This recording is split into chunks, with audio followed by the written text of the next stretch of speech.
I think it's a very important topic. So we'll just wait for a couple of more participants before we start. Sure. Thank you. Yeah. All right.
I think, Dr. Prashant, we should start now.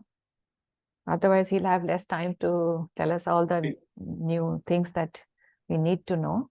Yeah, ma'am. And in the meantime, we'll start with the introduction now. Yeah. Yeah, ma'am. Sure. Good afternoon, everyone, and welcome to this webinar on TOCOIndia TOCO. This is an online lecture series on tobacco control in India. I am Dr. Prashant Kumar Singh, Scientist E and Nodal Officer of the WHO FCTC Knowledge Hub on Smokers Tobacco. So the today's topic is so impactful that just half an hour back we actually felt earthquake tremor in Delhi. So one could easily see that what is the role of commercial determinants of health in today's time. So the today's topic is about commercial determinants of tobacco related harms, and it is my honor and privilege to introduce to our distinguished speaker, Dr. Upendra Bhojani, whom I always admire a lot. About him, he has graduated as a dentist and did a master's degree in public health from TOCOIndia University, Australia. He earned his PhD in public health and health sciences from Ghent University in Belgium. He joined Institute of Public Health Bengaluru in 2007. And since then, he is with the institute serving in different roles, including director as well. He is currently Deputy Wellcome Trust India Alliance Fellow. His research work is in the areas of chronic conditions, tobacco control, health policy and system, the political economy of health and health inequality. He also teaches health ethics, urban health, the political economy of health and tobacco control. He was a fellow of the Johns Hopkins Global Tobacco Control Program. He has published enormous papers in scientific journals and often writes in the popular media as well. And as he said, he always said he actively engaged in knowledge translation, which is one of the key roles he has been actually playing on almost each and every platform. So before inviting our guest, I would urge our director to say something about today's topic and her wisdom. Ma'am, over to you. Thank you, Dr. Prashant. And it's really a privilege that we are having Dr. Upendra Bhojani today to present today's webinar. Needless to say that, he has really made a remarkable journey in his life, and what wide variety of subjects interest him. And he has always shared this knowledge on every platform. And I must say, he's enthusiast for tobacco control. And his publications and all his work and research work are really towards actual translational research. So, this topic that he suggested is such an important topic, what are the commercial determinants of tobacco on the health of the people? And a timely Lancet series on the commercial determinants of health was published in early 2023, which underlines that the most important significant risk factors for disease and injury are tobacco, alcohol, and unhealthy diet. And these are the major industries which are having profit-making industries from the health, I would say, the adverse effect on health. So they are making profits while the people who consume these products are getting diseased. So, and these are some of the world's biggest companies. And also, I'll quote Director General of WHO, Dr. Tedros, who said that it is time for a paradigm shift. Public health cannot and will not improve without action on the commercial determinants of health, from the local to the global level. New forms of public health governance are needed. So with that, I would urge Dr. Upendra Bhojani to, give his topic of webinar. And I'm sure it will be a very interactive and interesting session. Over to you, Dr. Bhojani. Thank you, Dr. Shalini Singh and Dr. Prashant Kumar Singh and the entire team at ICMR and ICPR for giving me this opportunity to talk about this topic of commercial determinants of health. Can you confirm, Dr. Singh, if I'm audible, and I'll try to share my slides? Yes, your slides are also visible. Okay, great. Thank you. I'll probably put my video off so that to save on the bandwidth. So thanks again for this opportunity. For the next 30-35 minutes, I'll try to talk about commercial determinants of tobacco harm. And I think it would be as much about commercial determinants per se as it is about tobacco harms. What I plan to do is that first, because the commercial determinants of health, or CDOH, are relatively new sort of concepts, I'll spend some time in together understanding what we really mean by commercial determinants of health. We'll look at why do they serve as a useful lens, if at all. Why should we think and look through this lens of CDOH? And then we'll go into today's specific topic, which is what are then some of the major commercial determinants of health of tobacco harms. So let's get to what do we mean by CTOH. So of course, CTOH are not completely new. There are several areas and several years that there has been a lot of work happening in terms of specific businesses affecting public health negatively. Let's say, for example, a lot of work in area of tobacco, alcohol, in area of pharmaceuticals, etc. I think what's relatively new that has happened in the last 1 decade is that there has been increasing attempts at theorizing how businesses shape public health. And I think that's something which is interesting and quite a value addition. So this area is also evolving. I mean, there's a lot of literature being added every month. And so how we understand CTOH is also sort of an evolving understanding. So what I thought we'll start doing is to look at some of the ways in which different researchers over time have defined commercial determinants of health.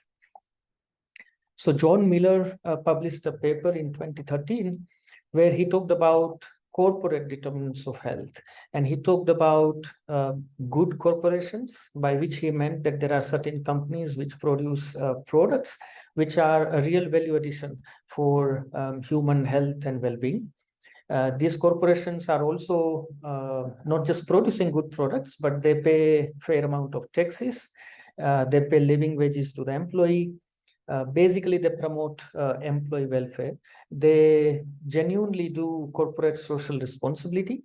And in that sense, they really cater to what is often called triple bottom line. So typically, the bottom line for businesses is profit, right? Businesses work to maximize profit. But in the triple bottom line, we add other two P's, which is planet and people. So the businesses that not only maximize profits, but who also works to benefit people at large and the planet, the environment around them. So he called them as good corporations. But then he said there are also bad corporations, which may be producing products which are useful at a market value, but they may not be a good taxpayers, or they may not do social responsibility in a genuine sense. And then he actually talks about some corporations which are truly ugly corporations.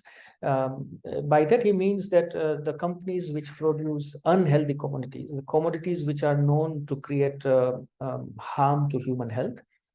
And also, these are the companies which often use corporate social responsibility in a deceitful way, in a way to cover the damage that it is doing. And he actually uses tobacco sector as an example, as a prototype of truly ugly corporations. Then we have a very interesting commentary published in Lancet by Ilona Kickbush and colleagues, where they probably provide kind of one of the early framework of what are commercial determinants of health. And there they define CTOH as strategies and approaches which are used by private sector to promote either products or choices. These are largely consumer choices, which are detrimental to health. So they essentially focus on what private businesses do to promote either products or consumer behaviors which are negatively impacting health. In the same year, we have a commentary, a kind of an editorial wrote by other authors who provide a working definition of CTOH. And unlike focusing on what businesses do, like Kickbush and colleagues, they talk about goods or services that these businesses provide. So they talk about a good or a service where there is an inherent tension between the commercial and public health objective. So let's say a public health interest might be to minimize consumption of some of the products, while the commercial objective would be to really maximize its consumption and earn from it, or vice versa. Like Dr. Shalini Singh mentioned, in fact, the WHO has recognizing the importance of this emerging field, has in fact started a work program called Economic and Commercial Determinants of Health. And there they summarizes CTOH as the private sector activities that affect people's health directly or indirectly, and positively or negatively, So I guess you could see just by looking at these different ways of defining CDOH that our understanding is evolving over time, that we are basically talking about private commercial entities, which either through their products or by various strategies they use, shape people's health, either positively or negatively. And in fact, they don't only shape people's health, they also shape disparities in people's health, right? The health inequities. So is a CDOH an useful lens to look at tobacco, or in fact to look at other public health programs? Now, that requires us to look at some of the frameworks of commercial determinants of health. We don't have too much time to go into that, but what I would try to do is to look at a few select frameworks of CDOH. And let's try to collectively see whether we can arrive at some basic elements of CDOH lens, which then we will use to look at tobacco harms. So let me start by using this relatively simple framework. So Melissa Mialon did a literature review, and she synthesized various published research around commercial determinants of health. And what she arrived at as this kind of a categorization, where she says that there are three levels. I mean, one of the ways to look at CDOH is to look at three different levels at which the effects of commercial entities is mediated on public health. One of these level is the what she call commodities, right? The products, the kind of products, it can also be services. So the kind of products and services that the companies produce, and they themselves impact health, just like tobacco. How tobacco is harmful, and so tobacco consumption leads to health harms. The other level is the business itself, or the corporation, right? The organization level. And that level, she categorizes the kind of activities that the businesses do which shape public health, and she categorizes them into three kinds of activities. One, she calls it market activities, meaning that the kind of activities businesses do to expand the market for themselves. This could be marketing, advertising, product development, pricing, various things that the companies do to build and expand their markets. The other category is the business activities. So for example, companies do various things simply to remain in the business. This could be tax compliance, this could be labor practices, etc. And finally, a third kind of activities that businesses do called political activities, or sometimes referred as corporate political activities. So businesses do a lot of things which also are aimed at enhancing the power of the company or the influence of the company. And this is needed because businesses want to influence political environment in a way where the political environment, be it policies, be it contexts, become favorable to those businesses, right? So those are the political practices. And she finally talks about global drivers, because some of the literature also talks about global level factors. For example, the very nature of the global economic order, what we call neoliberal capitalist mode of producing, right, which itself has certain ways in which businesses are shaped.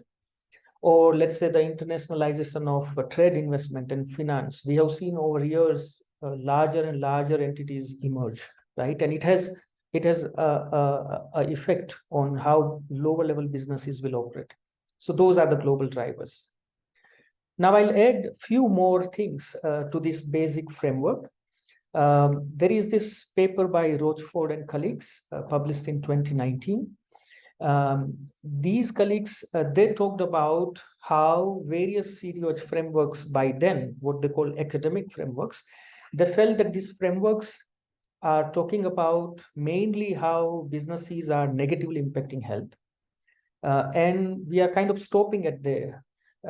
What to do next? If we have to go towards solution, then we will have to be pragmatic. We'll have to engage with some of these businesses. And if we have to do this, they felt that most of the time we are treating private business as a homogeneous category, and which it is not. So what they brought is some nuances to how we look at businesses or how we look at corporations.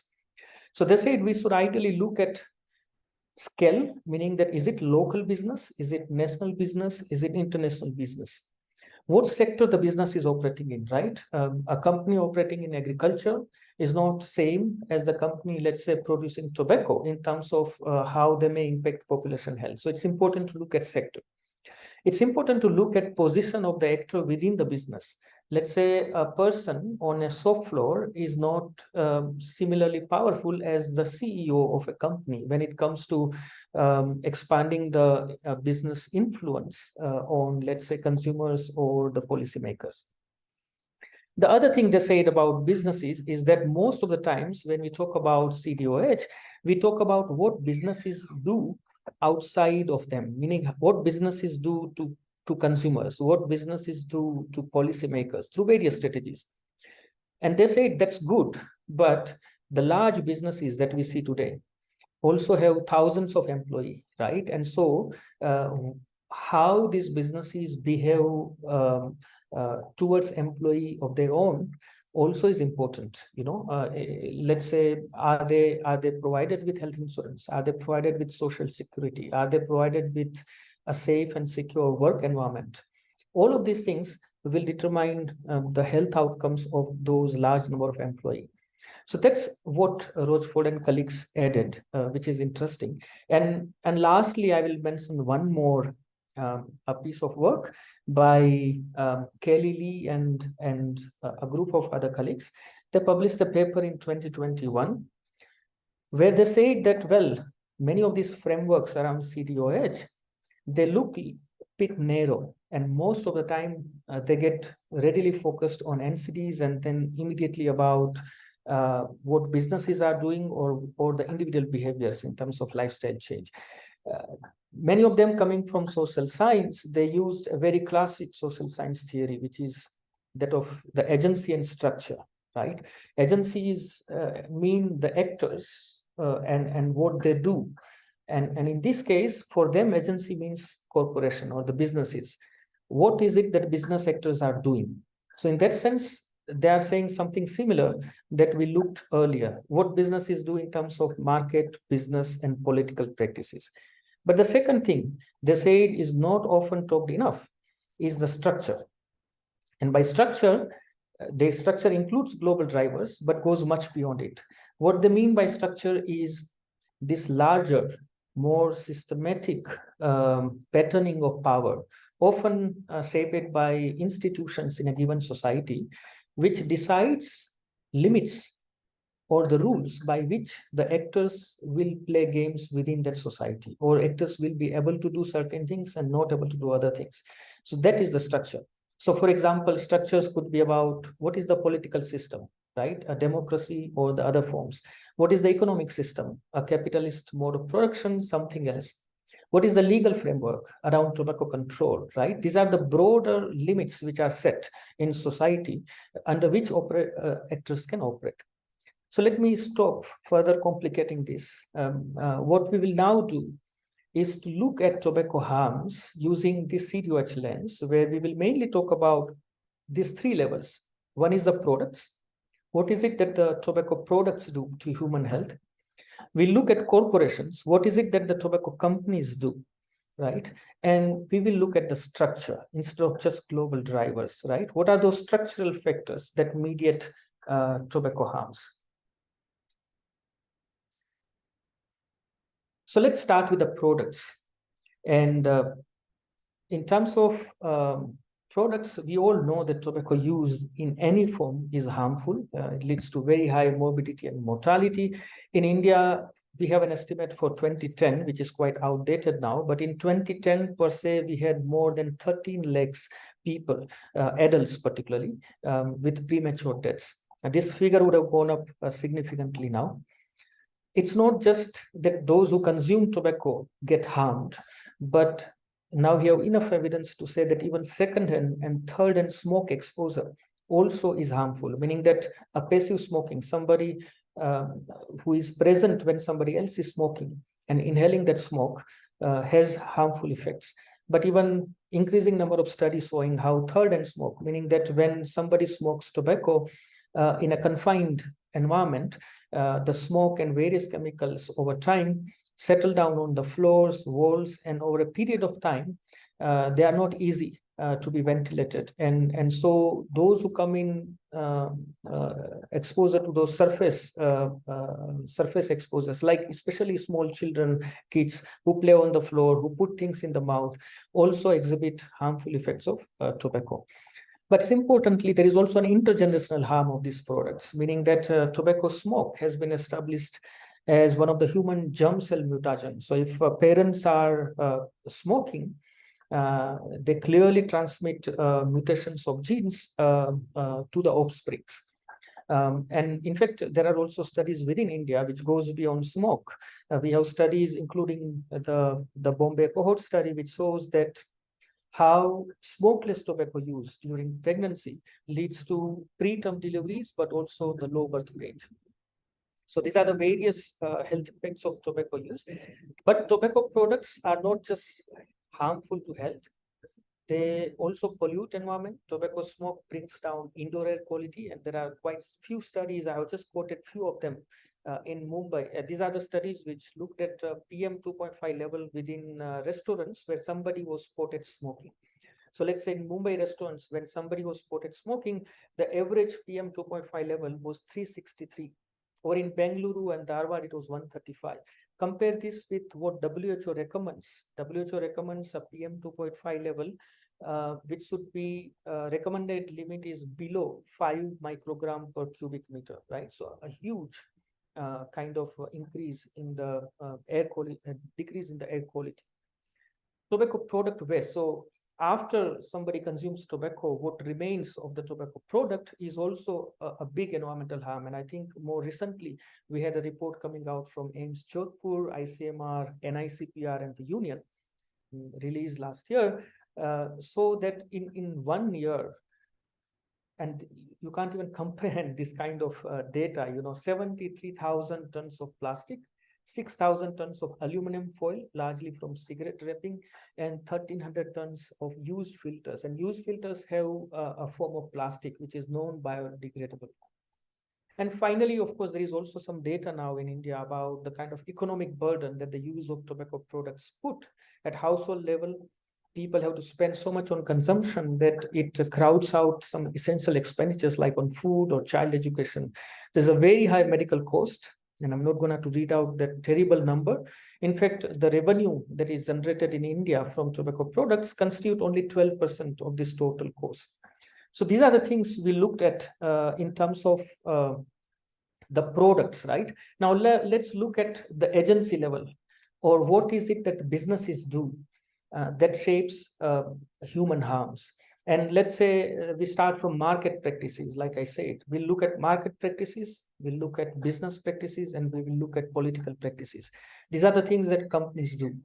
In terms of market practices, we have enough evidence in India about how, despite regulations, tobacco companies continue to target young people or the youth. There was a report called Tiny Targets released in 2018.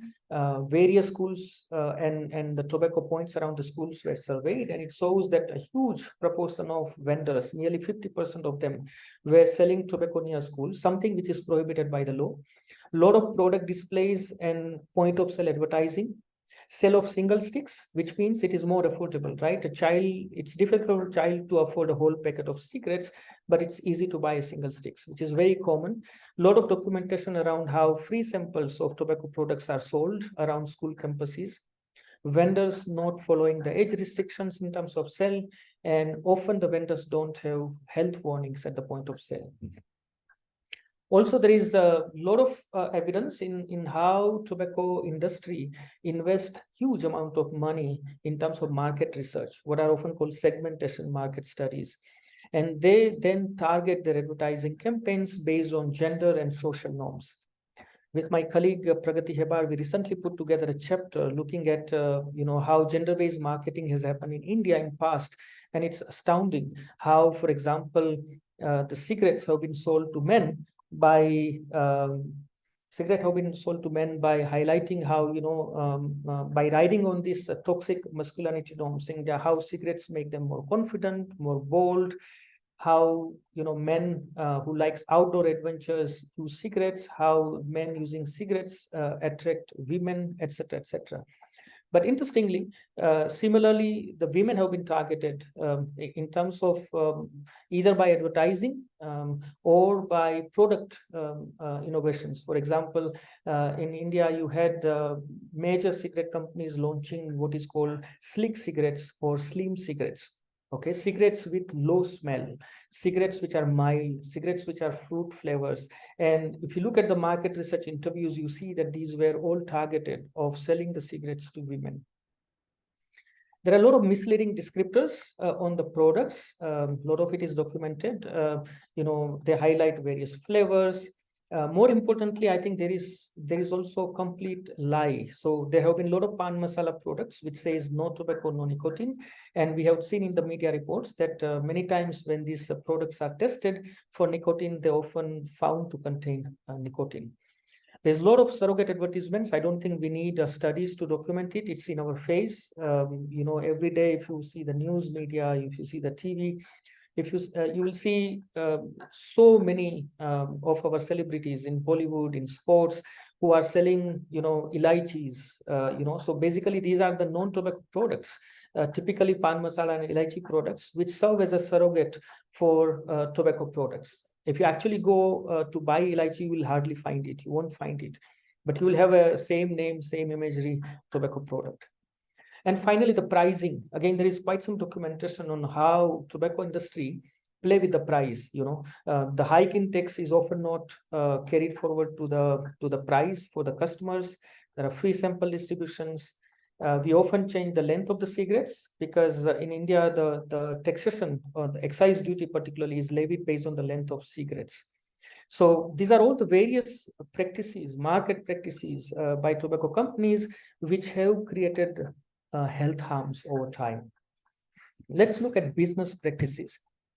One is, of course, the market concentration. As you know, I mean, the larger and larger the company becomes, more advantages it accrue in the current capitalist model. And we have seen this happening in India. For example, today, a single cigarette company captures nearly, more than 95% of the cigarette markets in India. And this happens by acquisition, merger over time. We also have a lot of media reports which talks about Bidi Baron, saying that there are in total a handful of families in India which today concentrates the whole Bidi business within them. There was kind of an explosive report based on the government data from Auditor, Controller and Auditor General, from parliamentary questions, which was brought out by a group of civil society. But also there are other studies which shows that how tobacco industry in India has engaged into tax evasion, right? They are not paying their taxes due, either tax avoidance or just tax evasion. There's substantial counterfeit market of tobacco products. And in many ways, tobacco companies are complicit in creating such market. There is huge cash transactions. I think many of you would have, you remember the media reports of how Enforcement Directorate used to make raids and found, used to find crores of cash money from people engaged in pan masala sort of business from UP and other states. In BDV sector, we have seen how there is, after 1960s, the BD rolling has become home-based sort of industry, where BD companies use contractors and subcontractors basically to limit the size of the units so that they attract less taxes and sometimes even get tax exemptions. Labor practices, of course, tobacco itself is an occupational hazard, right from farmers who grow tobacco, getting the green leaf sickness in their hands, to women who roll tobacco in form of BD, inhaling the fine dust, a lot of occupational, a lot of postural issues. So it is indeed an occupational hazard. But what you also see is that in BD sector, there's a lot of documentation where, largely women and including children, they roll BDs, but they often get very low wages, definitely lower than the men counterpart who roll BDs, and there is hardly any social security in that sector. There is a lot of exploitation by middlemen and contractor. So these are the various business practices which harm health, either workers' health, or they reduce the money which is available for the public investments in health. Finally, coming to the political practices, there are various tactics that the industry use for the political influence. One of which is more discursive practice, meaning that how you shape others' perception of yourself. So in India, tobacco companies often overplay the economic and livelihood significance of themselves. So whenever a tobacco regulation has been brought in, you will see that the tobacco industry create a huge noise saying that, this will lead to a lot of job losses, right? And so you should not do this. An article by Nayantara Nayak, an economist, agricultural economist from Karnataka, published in EPW, she actually calculated based on various government data sets that maybe there are total little over 7 million tobacco-dependent livelihoods in India. But compare that figure with a claim of nearly 45.7 million livelihoods by a Tobacco Industry Association, right? So a huge inflation of these. Similarly, use of litigations is another way where they will the power. So whenever a new tobacco regulation comes in, it gets challenged by the tobacco industry. With my colleague Riddhi D'Souza, we looked only at one of the regulation, which is ban on gutka and pan masala in India. And within a span of few years, we could find more than 70 litigations in high courts and Supreme Court in India challenging these kind of regulations by the tobacco companies. There are others like Amit Yadav and others who have documented the use of litigations by the industry. The thing is, the other thing is corporate social responsibility, right? WHO says that there is nothing that could be called socially responsible by tobacco companies when they're producing the lethal products, right? If at all they have to do something desirable, they should stop producing those lethal products. However, as many of you will be familiar, the CSR or so-called CSR has been optimized so carefully by the tobacco industry that it has completely changed its image. To general people, it's difficult to think that this company actually produces tobacco and that's the main business of that company. More than that, a lot of CSR is done by collaborations with government agencies. For example, one of the largest cigarette manufacturers in India routinely fund municipal corporations to help them with the solid waste management. And think of it that most of these municipal corporations are also the tobacco control authorities in those jurisdictions, right? So it creates a conflict of interest. It provides easy access to company people with the decision makers. There's a lot of lobbying that happens. Unfortunately, we don't have a sort of regulations around it. There has been a lot of documentation of political donations by tobacco industry, at least till 2012. After that, we have electoral bonds, and it's become difficult to understand who is funding whom. Lately, we see tobacco industry funding some of the credible NGOs and also, unfortunately, funding science, which is one of the key tactics of tobacco industry in order to create a doubt among scientific community. And of course, there is also a lot of documentation in how tobacco industry is known to use front groups, sometimes in form of farmers, retailers, etc. So these are the various ways in which in India, we have seen tobacco industry seeking political influence. Just continuing with that, I'll give you an idea of what is the extent of such industry influence. One of the common tools which is used to assess industry influence is the Tobacco Industry Interference Index. This index provides a score. Higher the score, higher the greater the interference. So fortunately, since 2018, we have an annual data about tobacco industry interference at a national level. And you see that the total score is 100 for this particular index. And so it started for more than 70, so very high influence. We have seen some marginal reduction over the years, thanks largely because of some of the preventive measures taken by some of the state governments, including the Ministry of Health and Family Welfare at Government of India level, to reduce and prevent tobacco industry influence. In my own work in the last 5 years, supported by India Alliance, I looked at sub-national level. I looked at 10 states, and I tried to look at what has been the industry interference at the state level in India. And you can see that since 1990, the level of industry interference has only increased. And of course, there are some states like this one in orange, which is Karnataka, which is also a hub for cigarette tobacco growing and manufacturing, has a much higher level of interference compared to some of the other states. Now let's come to the last part, which is the structure part. Yeah, there are certain structural factors which shape tobacco harm. I'll use the guidance provided by Kelly Lee and colleagues. They look at 4 aspects when it comes to structure, and I won't go into details of all of those given the paucity of time. One is the political and economic system. Like I said, for example, the last 5 years of work, I looked at what has been the political systems in different states. They are all democracy, right? But how stable and powerful regimes have been in the states. And one of the things we found is that if a state had, on an average, very strong and powerful governments, combined with minimal level of tobacco industry interference, is a key combination which explains drastic reduction in tobacco use in Indian states over last 30 years. So I think it's important to look at some of these larger aspects. One can look at governance, like legal framework. We have a relatively better legal framework in India, but there remain some gaps. Like I said, we don't have a nationwide policy which prevents tobacco industry interference. Currently, it is limited to only Ministry of Health and Family Welfare. There are also conflict of interest, and a lot of conflict of interest within governments is structural. For example, Ministry of Health is doing all it can do to reduce tobacco use, while you have, let's say, Ministry of Commerce and Industry, which has under it a statutory body called Tobacco Board of India, which mandate is to promote tobacco industry and tobacco growing, right? So there is a conflict. If you look at one of the largest cigarette manufacturer in India, that's ITC, and if you look at the top 10 shareholders of ITC, you will find many of them, close to 6 of them, I think, are all government companies, meaning that some of these government companies, including LIC, which actually provides health insurance, have been one of the biggest shareholders and investors of tobacco company.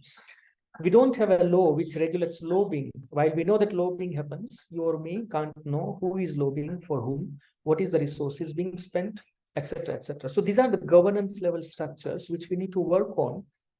Similarly, one can look at how stratified our society is. One can look at some of the norms, like what is the perceived level of corruption, or in our society, how the businesses are seen in terms of their responsibility. So I won't go into all of this, but what I mean to say is that these are the structural level factors which creates an environment where it is possible for businesses to operate in certain way, for governments to relate with business in particular way, and that results into either benefits or harm. In case of tobacco, largely harm. So let me summarize. So we looked at evolving understanding of commercial determinants of health. I must say here that whatever we know today about commercial determinants of health has largely been advocated by scientists in high-income countries, and much of the empirical work is also limited to multinational companies. What I also want to do in the next 5 years with support from India Alliance is also to look at how can Indian context, which is very different. We have a huge informal private sector, right? It's not all about MNCs. There are a lot of small-scale private businesses.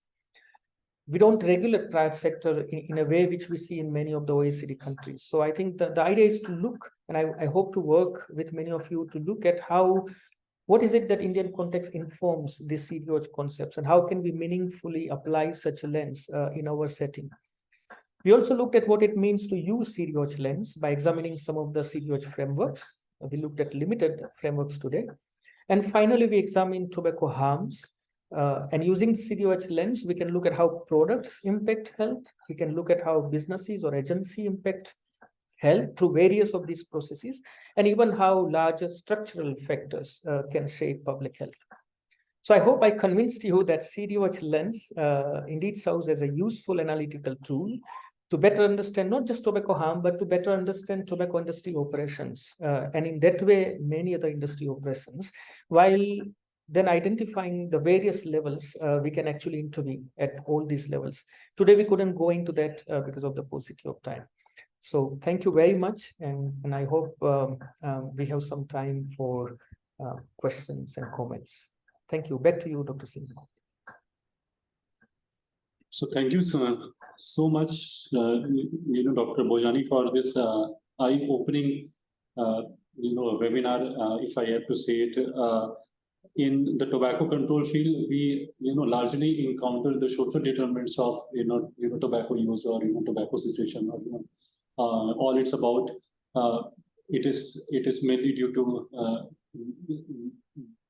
the individual, centric factors or the family level factors. But now it is quite, apparent after your presentation is that it is more about a structural thing which actually operates at a very large, perspective, and which ultimately enables the environment to flourish these, products in our society, and how the different actors are actually playing their roles to actually support it, in spite of the fact that we have some of the strongest laws, at least in the tobacco control. So thank you so much for this. And before coming to the questions, I would urge Dr. Ma'am to say something about the presentation and how the NICPR could actually collaborate with Dr. Bhojani. And my one request to Dr. Bhojani is that if he thinks that we could actually contribute in any sense to generate some very robust evidence on this same areas. Ma'am, over to you. So yes, thank you, Dr. Bhojani. This is a very interesting lecture, and you explained very beautifully how the different aspects of the commercial determinants of health are intertwined, and it's sort of a I would say it's like a maze, and one could get in from anywhere and one could get out from anywhere, and where it is interconnected, it's very difficult for the person who's outside to understand what's going on inside. So it's quite like a black box, I would say. So, and I really salute to people who have been, working in this field, and they take out the data and how they are able to connect that those pieces together to be able to write such articles. I think it's an amazing piece of different works that you have shared with us today. So I think there are some questions in the chat, Dr. Prashant, if we should be able to take them so that the audience gets the benefits of Dr. Bhojani. Yeah, sure, ma'am. So, the first, question is about how we can cope with the business market and the political parties supported the tobacco product indirect or directly. Dr. Bhojani. It's a very interesting question. Yeah, can you hear me? Yeah, sure. Please go ahead. Yeah, I think that's a very important question, because that's where we start in terms of addressing commercial determinants of health. And I think one of the mainstay of addressing that level issue, which is business level issues, is really the regulations. So public regulations. How can we regulate tobacco industry in various ways, so that one, there is transparency, that we know what is being done by the tobacco industry, but also being able to restrict tobacco industry from doing certain things. So for example, just to give a concrete example, I think many of states in India have adopted, including my state Karnataka, has adopted a policy which is in line with Article 5.3. And this policy applies to all the government officers in the state across departments. And what it does is that there is a code of conduct for the public official, requiring them to minimize the meetings with tobacco industry and limiting such meetings only to those which are strictly necessary for the regulatory purpose, right? And whenever such meetings happen, there is need to set agenda in advance. There is need to have complete transparency, a lawyer available for such meetings being minuted and pushed into the public domain. This policy also often requires that the government agencies in these states do not partner with tobacco agencies, right? So I think these are the ways in which this kind of policies are helping to reduce what we call political activities of the industry in terms of influencing tobacco control policies. There are other avenues. For example, there is a UN guiding principles on business and human rights. And now it has come to national level, where Ministry of Corporate Affairs has proposed a zero draft for National Action Plan on Business and Human Rights. And the SEBI, which is our finance regulator, the Security and Exchange Board of India, has mandated the first 1,000 companies by market capitalization size, and this includes some of the large cigarette companies already, that they have to file an annual report which has a list of disclosures called Business Responsibility and Sustainability Reports, BRSR, right? And these reports are non-financial. I mean, they have to file financial reports to the Registrar of Companies, but in these reports, they will have to say how their business operations are impacting people's health, how their business operations are impacting environment, right? What is happening in their supply chains? Many times, as we understand that there is a lot of worker exploitation in supply chain. I mean, you have large textile brands whose clothes are being made ready in our Bengaluru suburbs by a lot of women garment workers, right? They don't get social securities, but you pay a very high price after those clothes get branded. So the idea is how these companies also take responsibility for the supply chain, and not only what happens within their companies. All of these are mandatory disclosures from this year onwards. Of course, all of these mechanisms need to be further strengthened, because we have seen that, for example, ITC's BRSR did not mention about tobacco to any significant level, because they only talked about other products, because it's a conglomerate. So they only conveniently talked about other tobacco products and not about tobacco. And so we are asking that there has to be a sector-specific template under SEBI. So what I'm trying to say is, I think that the mainstay of coping with business, market, and political activities of any industry, not just tobacco industry, in order to protect public health, is the state regulation or the regulatory instruments deployed by the governments. Okay, thank you so much, sir. So the next question is about, we are talking about the tobacco control and why and how new brands of the tobacco products are being launched without any checkpoint. Yes, I think it's unfortunately, I think tobacco, what I call, remains a historical accident. I mean, it's impossible really to bring out any consumer products today in the market which is known to be lethal. So it's clearly a kind of an historic misendeavor where we have to live with that legacy. I think because tobacco remains legal, it's difficult to counter it. What is being done is, I think attempts have been done by the Ministry of Health and Family Welfare to operationalize some aspects of the COTPA, the existing legislation, but also the larger FCTC, to bring some sort of product regulation. So I think now we have set up, we have an infrastructure now which helps test tobacco products. I think that's where it was possible in last some years to be able to see how many pan masala brands which claimed to not have nicotine and tobacco were found to have nicotine and tobacco. And based on those kind of findings, relevant state governments like Bihar, for example, were able to ban pan masala, irrespective of whether there is tobacco or not. So I think we have moved to a stage where we have developed or we are developing capability to test products. I guess the natural transmission should be that such kind of capacity should then lead and enable the regulations of what goes into the product or not. Because products are often made palatable, let's say by adding menthol and things like that.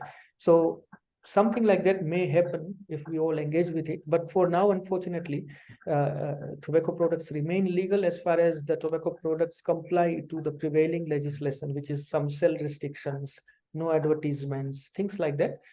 I don't think it's in our hands to really prevent new products coming to the market. Okay. So what I am actually going to do is that Dr. Gupta sir has actually asked to you 3 questions, and 2 actually seems to be quite similar. Like the first one is that is there a response as yet from the tobacco industry to the CDOH, and how can the CDOH be used by the to actually educate the tobacco control and it make more impactful?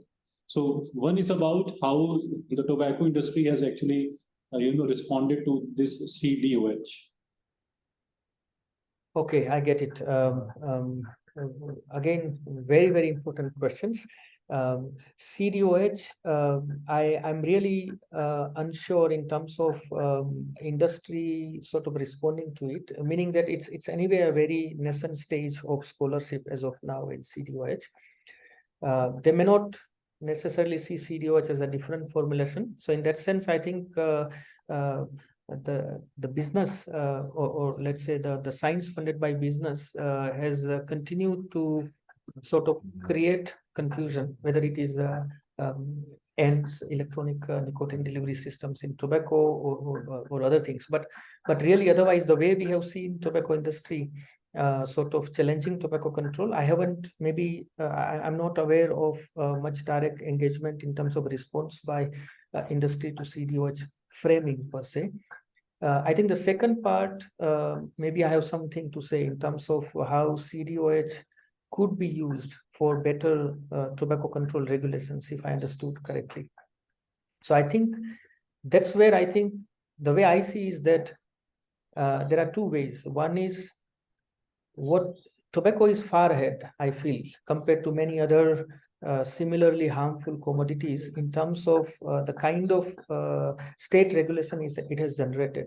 So one is that through this CDOH framing, I think there are lessons one can learn from tobacco sector into other sectors, be it alcohol, sugar, etc.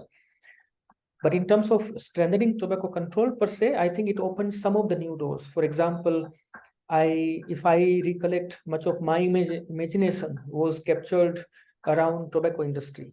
And I think a lot more work has also happened at individual level in terms of lifestyle modification. But I have seen very little work which engage at a structural level, right? At a level of macro structure in terms of how changing those structure can change the rules of the game. I think we have often not engaged or come out with interventions at that level.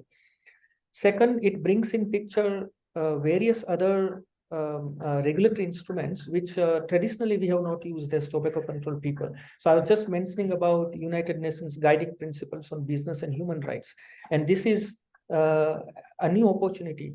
I think the fact that SEBI is mandating companies to make non-financial disclosures on how they impact ESG, the environment, social, and governance. I think if we engage with that discourse for now, saying that, just like what we told about CSR, saying that tobacco industry should not be allowed to publicize their ESG, that the tobacco industry, if we can ask that those disclosure should include how tobacco companies are complying to prevailing tobacco control laws. If those disclosures can be used as a mechanism to get all the transparent information from the tobacco industry, which we should get under 5.3, and currently we have no mechanism to get it. I think these all things provide us, can we have, for example, a separate ESG rating for harm industry, if at all rating has to be there. So I think this opens up a new arena of opportunities to make tobacco industry more accountable and liable. So I think this is just something that comes to my mind, but I'm sure if we can think more, I'm sure we possibly be able to find more opportunities that the CDOH kind of a framing provides us. Okay, and then the next, set of question is being asked by Venkatesh P, who actually asked that how could the indirect promotion of the tobacco companies be countered? And he also actually, tried to say that we do have the regulations on the tobacco control. But how about the regulations for surpassing the clause 5 of CODPA? Like many of the clauses which are actually underlined in the CODPA has been surpassed by the tobacco companies. So how to counter those? Sure. I mean, certainly it's a big challenge how we are seeing surrogate and indirect advertisements, despite such advertisements being banned under Article 5 of the CODPA. I think there are, tobacco control advocates and the governments. They both are trying to make attempts to see how this can be curbed. We have seen attempts by civil society, using public interest litigation, saying that use of CSR, because I think CSR, indirect advertisements, these are all forms in which there is no direct advertisement, but you can see how tobacco industry builds an image.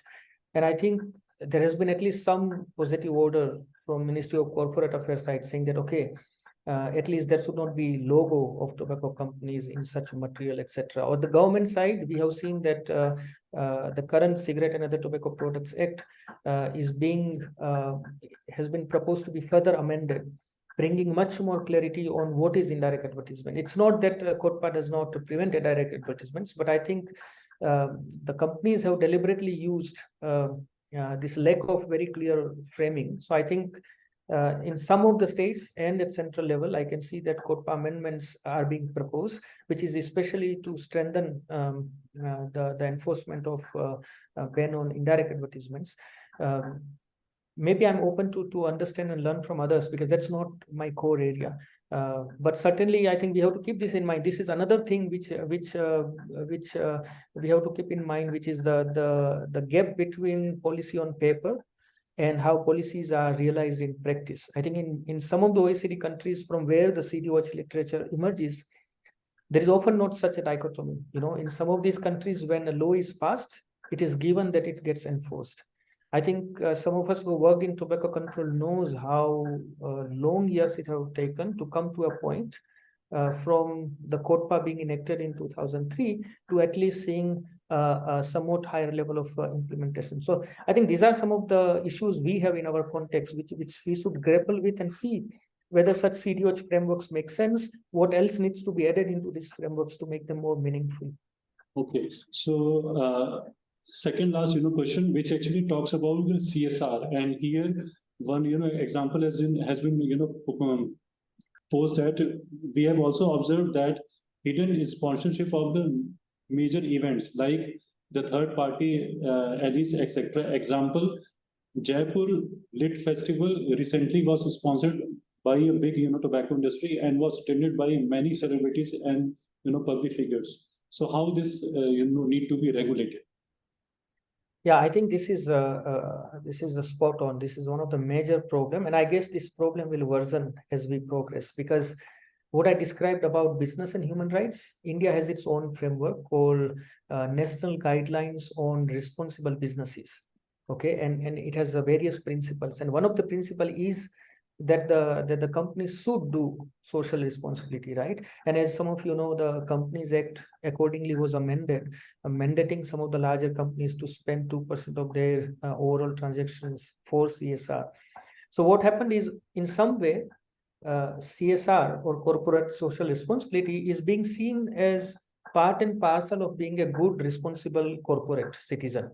And I think that will only grow. And I can see that largely how it fits into the broader thing. The problem is this kind of sectors like tobacco, because then their CSR becomes legitimized.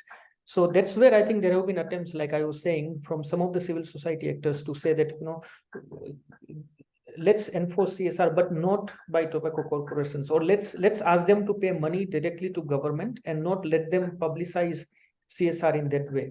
So I think if we don't actively engage on this issue, it's likely that CSR will be promoted more and more, and that's maybe fine in terms of the larger corporate responsibility, but not by certain sectors like tobacco. And I think that's an area we'll have to, I think, work more and more. Otherwise, we'll see lot more this patronage of arts, sports, various such events, which is completely changing the way people are looking at tobacco companies. And I think it's worrisome. The only thing we have been able to do so far is to make sure that in such sponsorships, the tobacco products and the company logos should not appear, and they still appear, I know, and there are colleagues and people who try to keep fighting with it. But I think I see that as a bit of a paradox, and I think we all have to actively engage in that discourse to somehow denormalize tobacco industry CSR. Okay, so I've been literally pressed by many people of asking to you at least three more questions. So one is about how the CDOH framework can impact the end game of the tobacco. So one is about this, and the another question is about how can we strengthen the implementation of Article 5.3? Is there any ethics in the business that can be followed by the private businesses? And the follow-up question is that how can one find out about the industry's link with the harm industries? Any website or resources is there to actually access those? Sure. I don't think I have answers for everything, but let me start with what I could easily answer. I think, in fact, much of the CDOH work presently is focused on some of these harm industries. I also hope to engage in coming 5 years beyond tobacco with opium, cannabis, alcohol, etc. There are such let's say forum. There is especially one forum which talks about a group of harmful industry. I'm not able to immediately recollect the web address, but maybe there's something I can provide to you, Dr. Prashant, and maybe you can then disseminate. So I'll provide you a few such online resources where one can find more about harm industries as a broader group and CDOH formulation. The other thing was about ethics. I think, is there an ethics within private businesses that can be tapped into? And I think there is. And I think that's where we need to go into nuances, because not every industry is tobacco industry, right? So, and I think that's where I think some of you may be aware about this tobacco-free finance portfolio, a purely voluntary initiative started by an oncologist from Australia, just by discovering that her superannuation fund is going to tobacco, that she started pitching to specific, annuation fund companies, and she was able to expand this movement at global scale now. So all of this is happening because large private sector companies are voluntarily divesting from tobacco companies. So I think there is that element.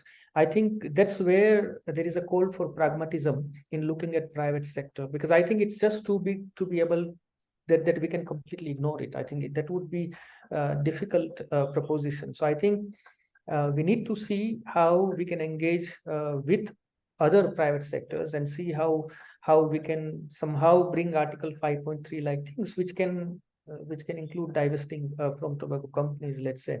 Even NGOs, I think we must, we are not obliged under FCTC, but I think we must be among the first communities in India to start voluntarily complying to FCTC like provision.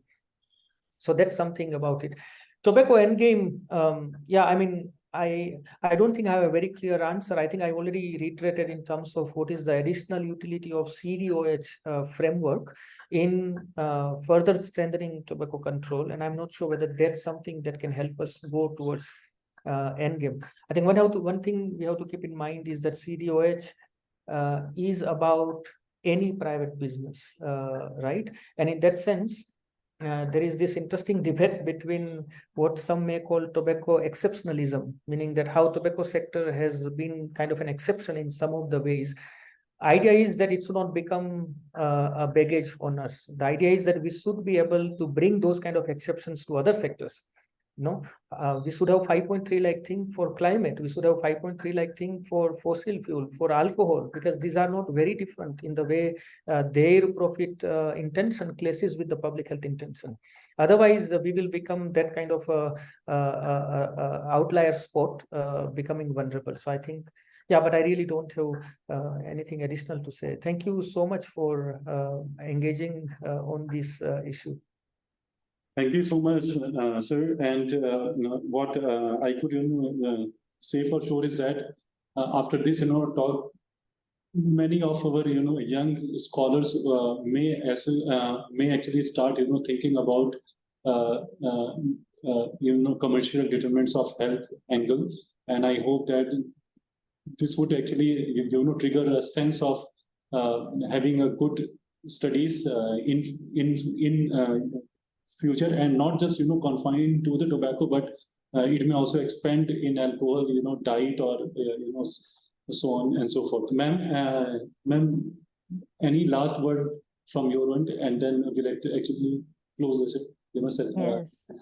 Thank you so much. I think it's been an excellent interactive session, Dr. Bhojani. I think the audience is really interested in the topic, and you have sort of been able to answer all their questions and at least raise their interest in this area. So thank you very much once again for this excellent talk and sparing your time with us. Thank you, Thank Dr. you. Singh, for this opportunity, and I look forward to engage with others and learn from each other to see how we can develop a CDOH kind of an agenda for India in coming years.